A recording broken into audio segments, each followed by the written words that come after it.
Chapter 2 Prairie Dogs on the Beach. Values. We headed for the beach. Set back about a quarter mile from the shore, the weathered cabin was well protected from harsh elements except mildew. Dense forest surrounded the old building and extended to the shore. Lining the trail nearly to the water, tall spruce formed a kind of tunnel that opened onto a gravel beach in a small embayment, which provided a protected area for float planes to land. The scenery usually was spectacular, but on this day we could not see much through the thick fog. Although the fog had lifted a little since Earl and I checked the weather earlier, the visibility was still a far cry from being suitable for landing a plane. Nevertheless, the air felt good, and we all walked down to the water's edge. Tom, you said you had some questions, that things weren't adding up, Joe said. What's the problem? Well, I'm not exactly sure. I guess I feel we discussed integrating biology and sociology a little too lightly. I think it's a lot more complicated and important than we seem to indicate. Take social values, for example. When we talk about them in the context of decision making, it seems to me that we could be heading down a slippery slope. Becky, who was gazing out at the water, turned to me. Aren't our agency's missions and objectives really just expressions of what society values? She had an enthusiastic inquisitiveness that struck me as typical of young biologists who brought a lot of zeal to their work. I had been one of those. How are you defining values? Pat asked her. Becky said after a moment's pause, I think that values in this sense are the basis for people's desires and preferences regarding wildlife. You have to be careful when you start talking about values, Susan cautioned. There are a lot of interpretations and definitions. Is there really a societal value out there when it comes to wildlife? I asked. I think, Becky said, there can be a whole host of values for a given species, some more diverse than others. The eagle probably has a fairly universally high societal value. Let's see. The skunk pretty much has a universally low societal value, and species such as white-tailed deer, spotted owls, and grizzlies likely are important, scary, aggravating, mythical, or scarce enough to be really high on some people's lists of favorites and low or absent from the list of other folks. As he tried to discern some dark objects through the fog with his binoculars, Earl joined in. My values used to be pretty similar to those of the stakeholders I worked with, he said, giving up on the glassing murkiness. That made things simpler. Our differences were on the margins. That's not the case anymore. Earl had the weathered countenance of someone who had worked outdoors for most of his life. With his burly build and close-cropped hair, he could have passed for a retired Marine. Earl, you mentioned stakeholders back inside. What or who exactly do you mean? Well, stakeholders are those people who have an interest in the critters or areas you're managing, Earl replied. They're the people who might be affected by your management action, whether or not they have an interest in the critter or its habitat, I suggested. Earl nodded his agreement. A wry smile crept over Susan's face. Don't forget those who, for whatever reasons, can derail the decision you make, she said. But stakeholders can help you implement your management too, Becky said. Stakeholders aren't our enemies. They do pay our salaries. Pat agreed. That's my understanding of stakeholders, people with a special interest in a species, place, or habitat, those affected by the management actions, and those who could oppose or support you. Pat spoke with a crispness that was refreshing. He exhibited impressive interpersonal skills, but there was a sense of urgency and seriousness to him. He constantly probed, his brown eyes piercing and his expression intense. I had a hunch that his career held great promise. Also, lean and wiry, Pat appeared to have the metabolism of a chipmunk. So, Earl, have the stakeholders you've worked with changed, or have you? Becky asked, zipping up her fleece jacket. Or are the values of the same folks changing? Pat interjected. Probably all the above, Earl replied, as he returned to glassing into the fog. The fog around us had a pulsating or respiratory quality to it, first enveloping us densely, then gradually withdrawing so that our surroundings reappeared with soft edges, then silently rolling back in again, then out, then in. There wasn't any direct sunlight to burn away the advective moisture, so we knew that subtly shifting wind currents off the bay caused the cloudy rhythm. The movement was peaceful enough, and because we had time to notice, it smelled good. The stakeholders haven't really changed, at least from my experience, I said. I think our stakeholders have always been out there. We're just paying more attention to them.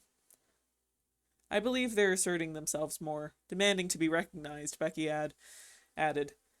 They want and expect to be heard.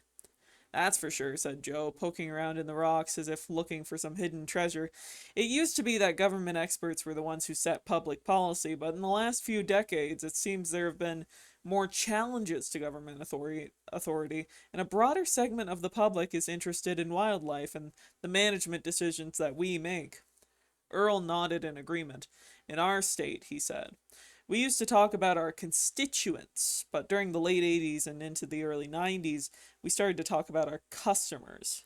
The lingo came with a movement to have government adopt business management and marketing thinking. It suggested that we had a particular clientele, people who pay the fees, and we needed to pay attention and cater to them. It was a useful analogy in some ways, and it fed into the philosophy of many agency staff and leaders who were dedicated to fee-paying hunters and anglers. But it ignored the fact that there are a lot of other interests that could be affected by management of a public resource. Those other peoples may not buy licenses. They may not pay our salaries, but, he pushed his hat back reflectively, they vote. I think people confused an effort to be more business-like in running our agencies with running the agencies like a business, I said. It's not a business relationship with the citizen, it's a trustee relationship. That's why we talk about stakeholders, not stockholders. Sometimes the interests of certain customers have to be balanced against the greater good of the trust. On the other hand, Earl countered, not all stakeholders are equal in the sense of what they contribute, if anything, to conservation. When we focused on customers, we were at least addressing the concerns of those who paid for conservation at the state level. Joe looked around at us, then said, Becky and Pat, what's your take on this? Maybe we're out of touch with what they teach these days about stakeholders and public trust. Well, Becky replied, people were talking about the notion of stakeholder involvement a few years ago when I was in grad school. I was comfortable with what I was reading about managing wildlife for a broad set of stakeholders. Actually, it was pretty consistent with my own beliefs about how wildlife management decisions should be made. The problem is, I've implemented a few stakeholder processes now and have found that it's easier said than done. I understand why the public may not trust government agencies to set policies and define the greater good. I had some of that skepticism myself back when I started my career. I wanted to hear broader input. Now I'm out there with trying to put these ideas into practice, and it has me wondering. She paused for a moment, looking out toward the water, then turned back to the group. I really wonder if it is any better to trust stakeholders to define the public good. When I get home from this trip, my boss wants me to get another stakeholder process started on cormorants, and I'm not looking forward to that. It's just hard to keep stakeholder involvement process from becoming a power struggle between a few special interest groups. On one hand, I worry that the particular values of the strongest special interest group will override the values of the others at the expense of the greater good. On the other hand, she sighed, I've run some productive public involvement processes leading to what I thought were good recommendations, only to have them overridden by political concerns. The concept of stakeholders is covered in depth in Human Dimensions courses, Pat said. But as I said before, the public trust thing was not addressed in the programs I went through. I suppose we need to be more balanced and sophisticated in the approaches we take to survey and involve stakeholders, or we risk having what Becky worries about, Earl replied. I can't think of any other way to identify the different values and find a balance. Joe nodded and reached down to pick up a few beach pebbles. Susan glanced at Earl. Balance? I think we're dreaming if we suppose that we can balance values of stakeholders on both sides of the spectrum, at least on some issues. She stated with a little agitation in her voice. Take the black-tailed prairie dog issue. Please.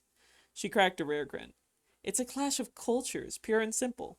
You're involved in that? Joe asked, giving her a mischievous look. I heard it was getting a little warm. Yeah, Susan replied, rubbing her temples. As soon as I get back, I'm starting on a conservation plan for those cute little rodents. Just before I left on this assignment, my boss told me to pull together a team to develop the plan.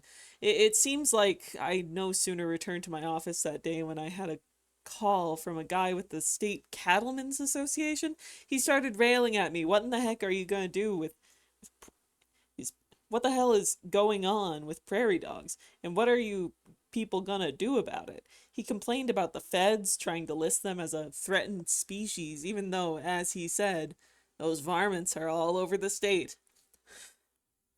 No wonder you haven't shed any tears about the plane not arriving on schedule, I teased. She grinned. Right after that guy called, I received a call from the State Wildlife Coalition, a non-profit organization offering to help with the conservation plan. They told me I was going to get a lot of resistance from the ranchers. Now that was a revelation, she said, rolling her eyes.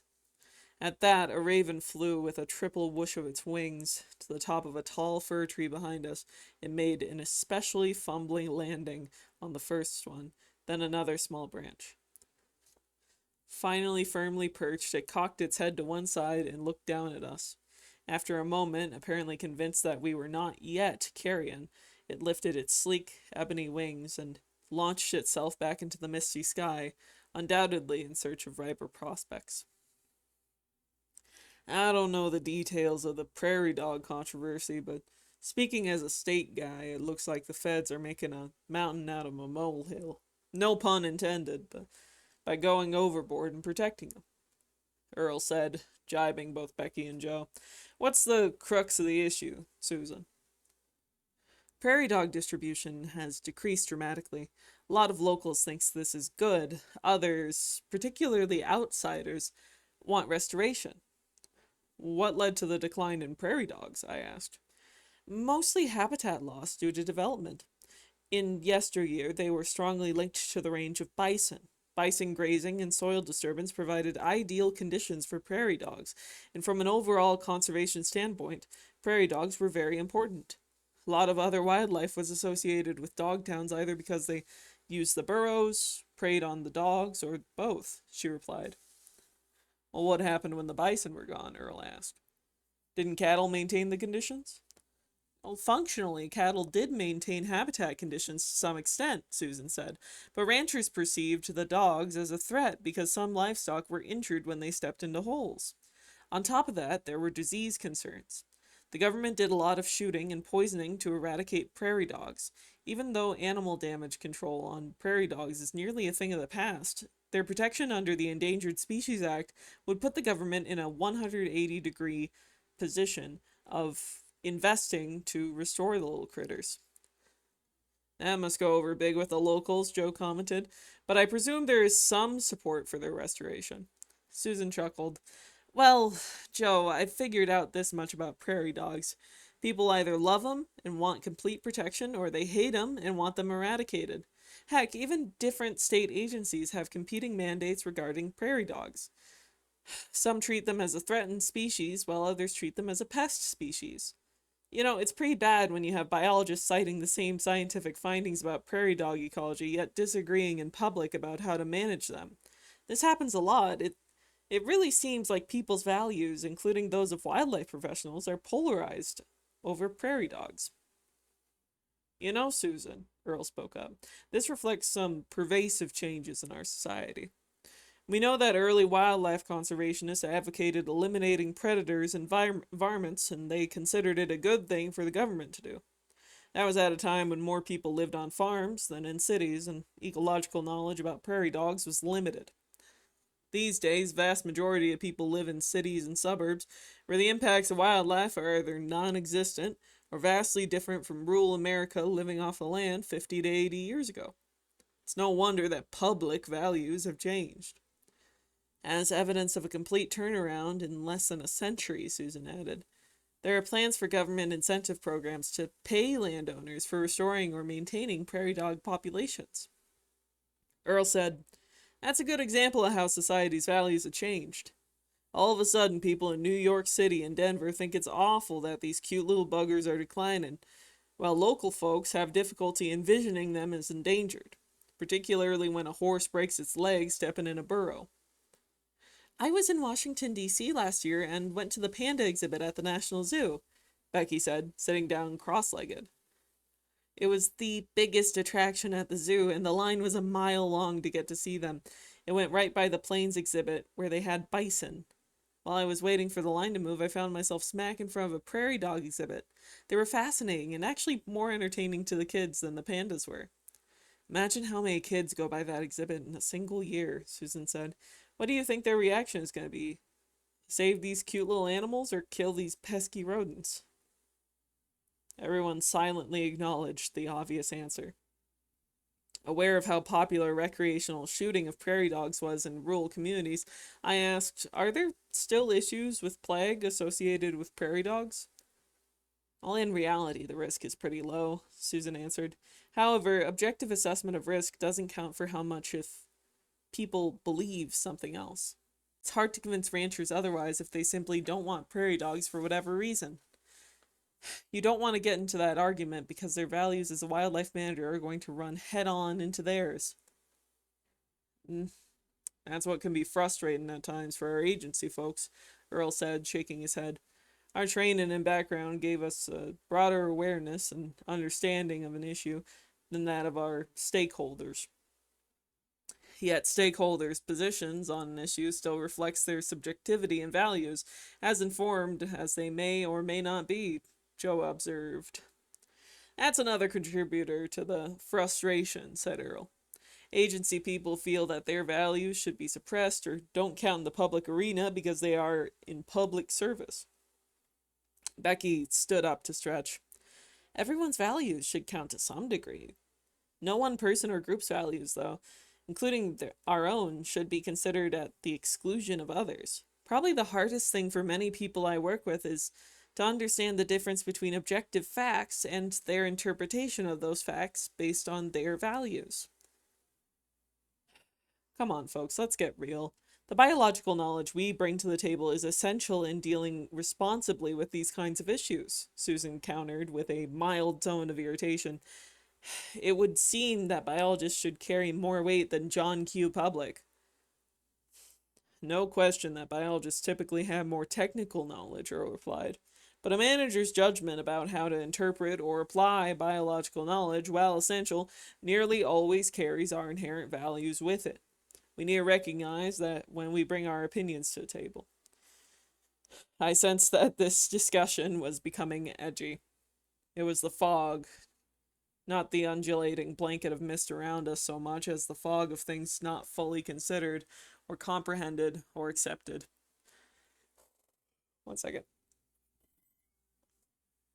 I could see in the expressions of my companions that we could well be a microcosm of our shared profession. Following Becky's lead, Joe, who had been crouching, stood up and stretched too. It seems, he said, that the trick is to be upfront and make it clear that your professional judgments are just that, and that your opinions are influenced by your values like anyone else. I know my values are shared by some stakeholders. However, as a wildlife manager, I feel I have to establish and maintain credibility among all stakeholders because I am entrusted with developing a balanced process for airing and weighing stakes in an issue. It has a lot to do with professional integrity. 1 moment, I have to cough.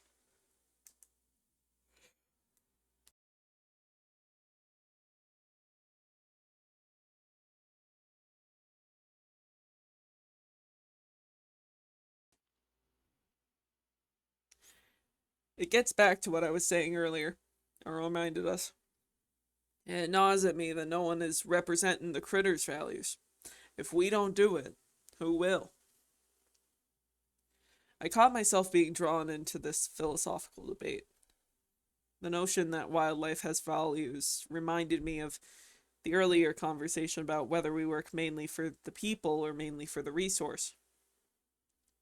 It was becoming clear to me that, as a wildlife manager in public service, I had to get past that dichotomy and guard against a natural inclination to place my values above all others. If my values dominated, my ability to consider the breadth of public interests would come into question.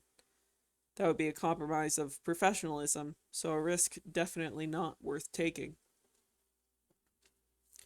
But Earl, I said, you don't really mean the critter's values, do you? That's anthropomorphism. Or is it really a euphemism for pursuing one's own personal values? I bet that what you really mean is the sustainability or welfare of the critters. In essence, the public trust mandate. Earl had a little smirk on his face, but nodded in affirmation. Susan spoke up. You know, this still doesn't resolve the problem of reconciling opposing stakeholder values about prairie dogs. It's probably going to take a stakeholder involvement process to come up with a consensus on objectives, Earl suggested. Based on your comment about the prairie dog's values, would you recommend giving one a seat at the table? Susan teased. I'm not sure who else could represent their values. Joe jumped in. I've seen some examples that might relate to this. Sociologists may be able to help figure out what kind of process will work. There's a difference between social assessment that a social scientist might conduct and a stakeholder engagement, Pat said. These are really different endeavors, and a sociologist may not be skilled at developing stakeholder engagement processes. Likewise, don't expect a stakeholder engagement specialist to use the kind of systematic rigor a social scientist would. Stakeholder engagement is more art than science. Good points, Joe said, but a good social scientist will be useful in identifying the underlying values that form people's attitude on prairie dogs. An effective stakeholder engagement specialist, on the other hand, can help design a process that will encourage people with different values about prairie dogs to listen to each other. At that point, we startled by the somewhat sudden appearance of a porcupine lumbering past the front of our semicircle facing the lake. At first, it was unaware of our presence, even when we had stopped talking and shuffling around. Even when we had been talking and shuffling around, it was when we all stopped talking and moving that the porcupine seemed to notice that it was nearly surrounded by larger mammals of uncertain malevolence. It took prompt, evasive action by waddling over to a small fir about 20 feet away and hiding behind it. Since the porky was a great deal larger than the tree trunk, the tactic was, at best, only about 20% successful. We left it alone, with whatever senses of safety and cunning porcupines might possess.